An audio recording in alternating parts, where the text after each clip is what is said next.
once you're in a career or in a business or in a company or a federal government agency and people are seeing that you're just trying to learn, you're asking questions, you're curious, people who are older than you understand that and they want to help you. And I think that kind of helps break down the barrier of people feeling uncomfortable because you're young coming in and you have all that energy.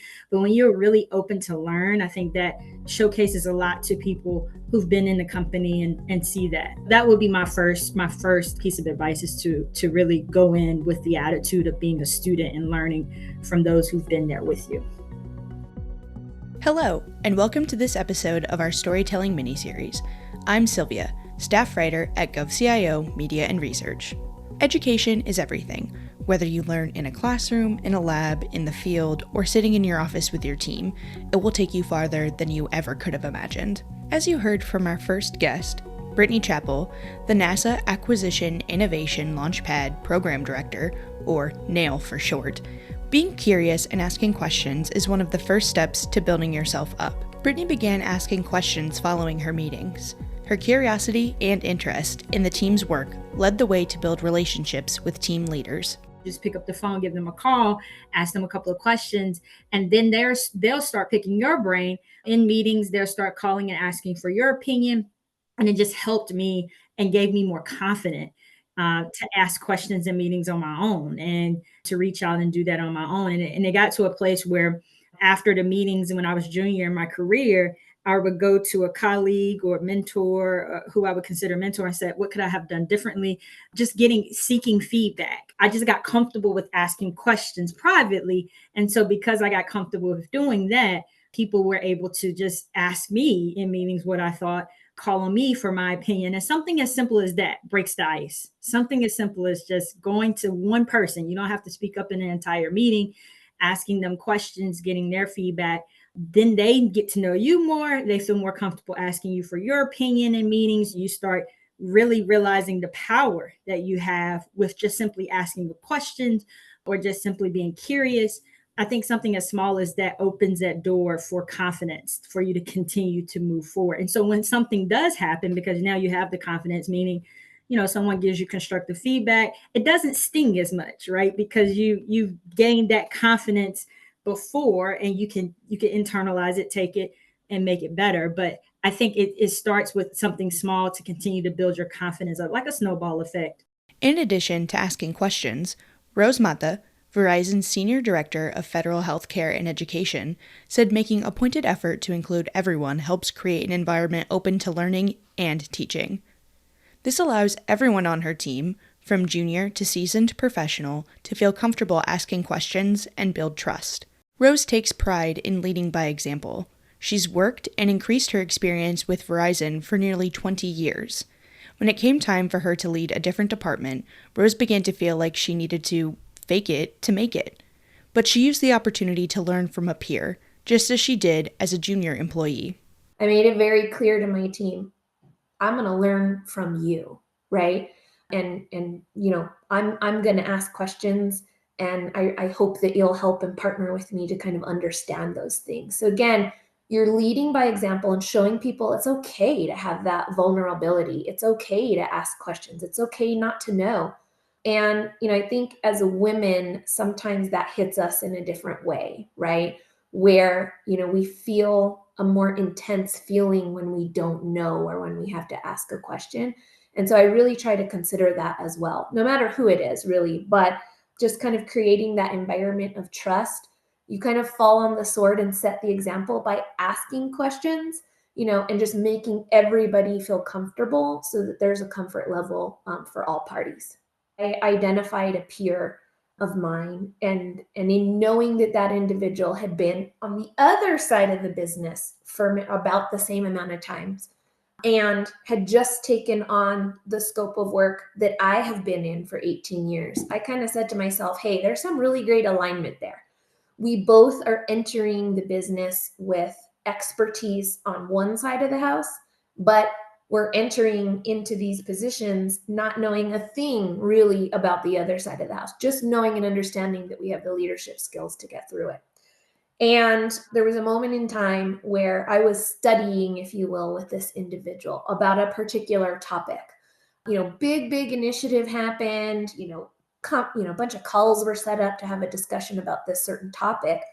And the interesting part is that I probably shouldn't have known already what I knew about this topic, but I felt confident enough in my studying, right, and trying to get ahead of this scope of work that I was able to have a really strong conversation, and I was able to ask questions, but knew a few things, and I was able to be kind of really bring some good perspective to that particular discussion. Laura Manning, configuration manager at the Department of Veteran Affairs, has always been a lifelong learner. From her time as an English major to her barista job in Utah that eventually led to her working at 3M and now the VA, she's learned skills and taken feedback from all of her mentors. She navigated her time as a documentation writer by doing what she calls lurking and learning. Laura would visit other departments to learn more about what needed to be included in her writing. Soon, her writing became better, and Laura began working in other departments. I was constantly doing that. And before you know it, I mean, after years of that, you kind of look around and you're like, oh, wait a minute. There are no people older than me anymore. I am the oldest one here. And it just kind of doesn't matter. If I need to learn something, I don't care who. If you're a junior person and you know Power BI way better than I'm ever going to know it because you took comm classes and you know what the terminology is and you know where the edit button is. I have no idea. So I'm going to come to you. And, if you want to hear some cute oldie-timey work story jokes, just let me know because I'm full of them. Asking questions and admitting you don't know something requires you to let go of your ego, like we've discussed in previous episodes. And the same thing applies when asking for help.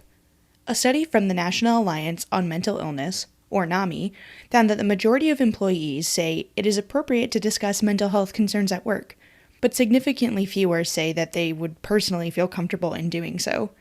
NAMI also found a higher share of female employees and employees under the age of 50 report experiencing feelings of burnout this past year, with 54% of mid-level employees saying the same, compared to just 40% of entry-level employees. One of Rose's great mentors gave her a piece of advice that sticks with her today. There's no such thing as work-life balance, because that indicates that there are two equal parts at all times. Rose focuses on three things in her life: health, family, and work. And each day, priorities shift. Keep that doctor's appointment on the calendar. Don't reschedule it, right? You commit to that. You go there and you do that and you are where you are, right? If you have a family commitment, right? You can't go to every volleyball game, but you commit to, okay, I'm going to go to the championship game and I'm going to be there and I'm not going to work. You're there, and you're not looking at your email, you're not, doing anything else, but you commit to that activity that you're doing at that moment in time and you're 100% there. So it's really not a balance of two equal parts. It's this idea that you are where your feet are planted in that moment and that you put importance in making commitments. So it's not a matter of what's more or less important. Yeah, 1000%. All you need is that one leader that shows you, to Rose's point, to really open your mind and make it clear to you. And it just opened my mind to set boundaries, to set clear boundaries throughout my career. And as I became a leader, to Rose's point, I made it very clear to the people that I had the privilege of leading to do the same. But you have to lead by example, right? It's one thing to say that, because I've had leaders who said that, and then it kind of, what's done in practice is a little different.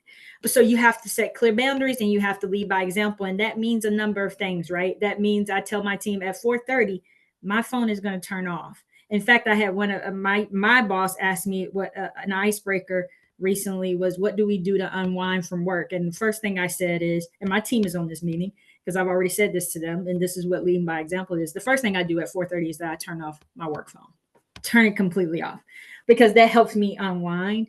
There's nothing that's going to happen after 4:30 that can't wait until the next day. I mean, I just, that's just my motto.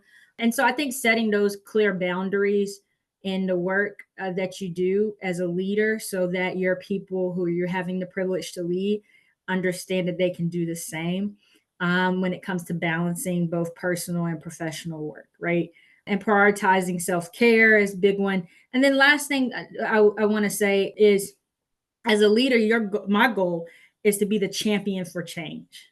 And what I mean by that is, you know, setting clear boundaries is a big one, right? And instituting flexible schedules for people to be able to prioritize self-care, to be able to do what they need to do from a personal perspective so that they can come to work and bring their all to work. There has to be some give and take there. Taking care and ensuring you have a future means taking care of yourself today. While you might not have time to do a full wellness routine during your breaks, Rose, Brittany, and Laura all agreed that taking small breaks to do something you enjoy throughout your day is key, especially during your busy days, when you may feel like you don't have time. I am not the best during the day. I have a tendency to be extremely overbooked and scheduled. So one thing for me that has been really difficult is this idea of saying no when I don't necessarily kind of have the capacity to take on an extra activity.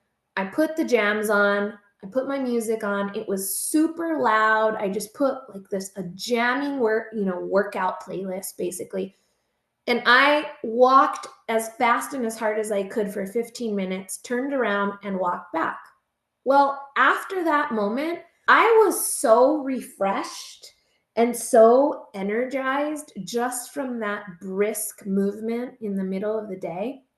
So I have committed, and so it's been like around, I would say like the May timeframe until today. I do that on my heaviest days. Like it doesn't matter to me what kind of meeting, what's going on. Like my executive assistant knows, do not schedule Rose on Mondays and Fridays during this time. One of the big things I do if I'm in the middle of work and I need to take a pause, I step away, I read my affirmations that's around me, I take a deep breath, I try to, figure out a way to settle back into the mindset that I need to do to continue my workday. And for me, that means affirmations. And a big thing that I do off work is practice gratitude. I think often sometimes we forget the need to be grateful for something that seems small, but in the grand scheme of things isn't. Rose, you spoke eloquently about health earlier, that being grateful that you're healthy, that you're able to work, that you have a position, that you're able to support and continue to learn and grow. I do a lot of practicing of gratitude after work that helps me, grounds me, puts things in perspective in a way that it wouldn't be placed in a perspective had I not been practicing gratitude. And I do a lot of that with journaling. I journal quite a bit. I'm not perfect with journaling. Again, I say I'm not perfect. I'm human. One of my weaknesses is I can tend to be a perfectionist. And so I have to put that atop, because realizing that everything doesn't have to be perfect. That's a big thing for me. And what helps me with that is practicing gratitude, journaling, decompressing in that way is a big thing for me. I just like going out for a walk in my neighborhood, because there are trees, there are birds. There is this bush over by the temple across the street from where I live. And I swear, it's like there's a conference of sparrows in that bush every day. And I can walk by and just give a little, I do this little bird imitation and they just go off. It's like, it's a symphony of sparrows and they're the cutest stinking thing. I love that more than anything. I really do. And it's, if you just look around, there's something to inspire everywhere. Just, we have to be open to it. Sometimes taking a quick break means also checking your phone and checking Instagram, which might be helpful, but for some it can be a tar pit filled with false positivity and comparison. Living in a digital age requires some form of using social media, which can be great for collaboration and can even provide you some inspiration. But our guests cautioned listeners to monitor their usage and remember that what's on the screen is not always 100% true. it's not realistic to say you're never going to be on social media, right? Let's get that out the way now. People are going to be on social media. That's just the way of life right now, right? From a socialization perspective. So it's not realistic to say you won't ever get on it. But limitation is the key, ensuring that maybe you're not looking at it right before you go to bed. Ensure you understand or shift your perspective on what success means and what that looks like, and ensuring that you understand that you're on your own journey. Your success is different than other success, and it should be like that because that's what life is in real life. But being mindful that it's not the full story in someone's life, and then shifting your focus on what success means is really vital, especially for me. I'm really big on personal growth, not just in my career, but in general. And that goes back to what I said earlier, because I look at myself as a student, as a learner in life and in everything. So that to me is what success means. Continuing to grow, continuing to learn personally, being the best version of myself that I can be. When you have a clear understanding of what success means for you, it's very hard for someone else's success to knock you off, right? I'm not perfect. So, of course, I look at people's social media and I feel some type of way in that moment, right? But I do understand it, being mindful and like a reality checking myself and really taking it back and realizing, okay, this is what is my definition of success? What does that look like for me? Social media is good for some things, but you got to know, you got to be careful. I watch the younger generation, how you all grew up with it, and it's like constantly having a mirror put up to yourself, and that's not healthy. Sometimes you just gotta unplug, connecting with nature and just being by yourself until you hear your own thoughts. It's really, really important. It allowed me to come back and face whatever was going on at work or in my home life or whatnot. And I imagine it would be helpful if social media ever starts to get to me as well, because I'm anchored in who I am when I do that. Whether you are fresh out of college and just beginning your professional career, or maybe you're switching to a new department, you will find a mentor and or an acquaintance who will help you succeed.